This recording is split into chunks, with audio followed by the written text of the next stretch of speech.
name is Justin J. Pearson, JUSTIN.PEARSON. I'm one of the co-founders of Memphis Community Against the Pipeline, and today we're at an MCAP rally to stop the pipeline and protect our water ahead of the City Council's vote on July 6th to, one, pass an ordinance that stops pipelines from being 1,500 feet away from people's homes, churches, and schools, as well as pass an ordinance to protect the aquifer and promote environmental justice on July 6th. Hi, I'm Pearl Eva Walker, and I am an MCAP supporter. I'm a part of MCAP.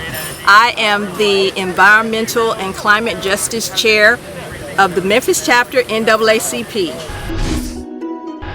The NAACP Memphis branch adopted a resolution and voted to take an official position against the Byhalia Pipeline project.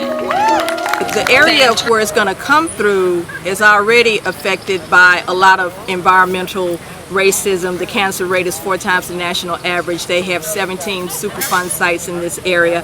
And so what a crude oil pipeline would do, because they leak at some point, sometimes they explode, but they leak. And so if it does, that's going to contaminate the Memphis sand aquifer and the Davis wellhead. 2 weeks ago, I got a call, my neighbor across the street that I've known forever, all my life. She told me, my mother's been diagnosed with uterine cancer. It's rare and aggressive.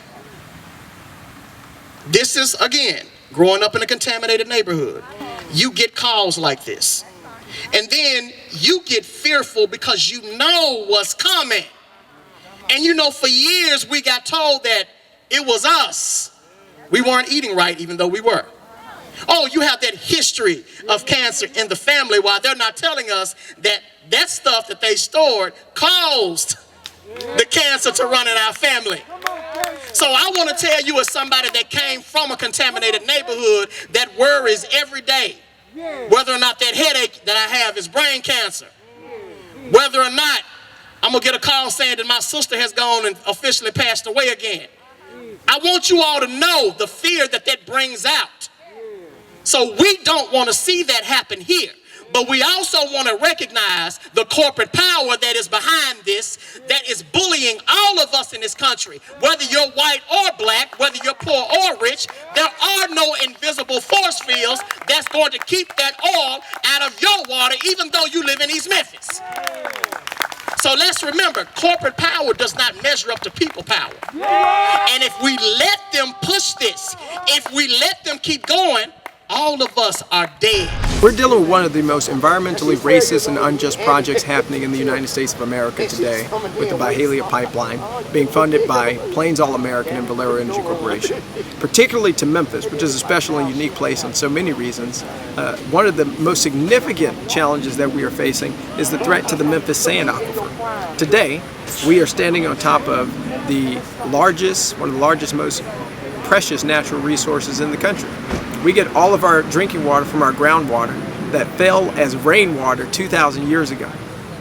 That is valuable, and they're trying to build a crude oil pipeline right on top of it through a predominantly black community, on top of what's also the most seismically active area in this part of the country. So Memphis is the largest community in the country that solely depends on an underground source for its drinking water, and so that's why it's so important. And not only would it impact the drinking water, the ecosystem, the wildlife, everything associated with this piece in nature. The other issue that we're fighting is they're taking black people in particular's land to build this pipeline, even though it's against their will, which in African American history is something that we have experienced, the misuse of eminent domain or the taking of people's land for centuries. I'm just here to tell Byhalia Pipeline that they not finna take my grandfather's land.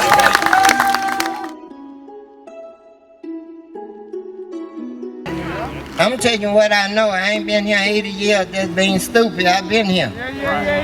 And I've been dogged out. That was good because I got experience from it. I've been mistreated. Yeah, that was good. I learned how to treat you next time. But I'm going to tell you one thing about this, I'm gonna say that everybody ready to go, but I'm ready to do something. Yeah, do something. I'm ready to shout for joy for everybody that come out in this heat today, sitting around wishing and hoping that this thing will get better. It's been a long time coming, but it's gonna come. In this case, this corporation is planning to make $8 or $9 billion a year by moving this crude oil to the Gulf of Mexico. It isn't even for our community, in order for them to make these types of profit, while completely ignoring the folks who live here, not caring about the drinking water, not caring about people's ancestral land, not caring about folks' history with environmental racism and injustice. So that profit over people, that is exactly what is happening here in this proposed Byhalia Pipeline, and that is another reason that is invigorating us to stop it.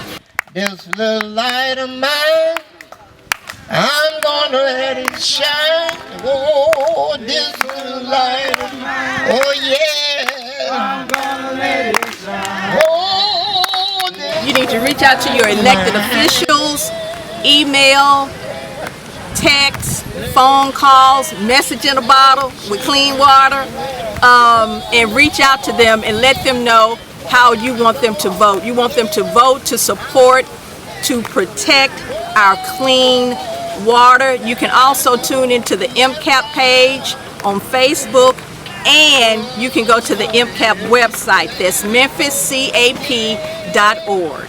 let it shine, let it shine. Oh, Jesus gave it to me, yes, I'm gonna let it shine.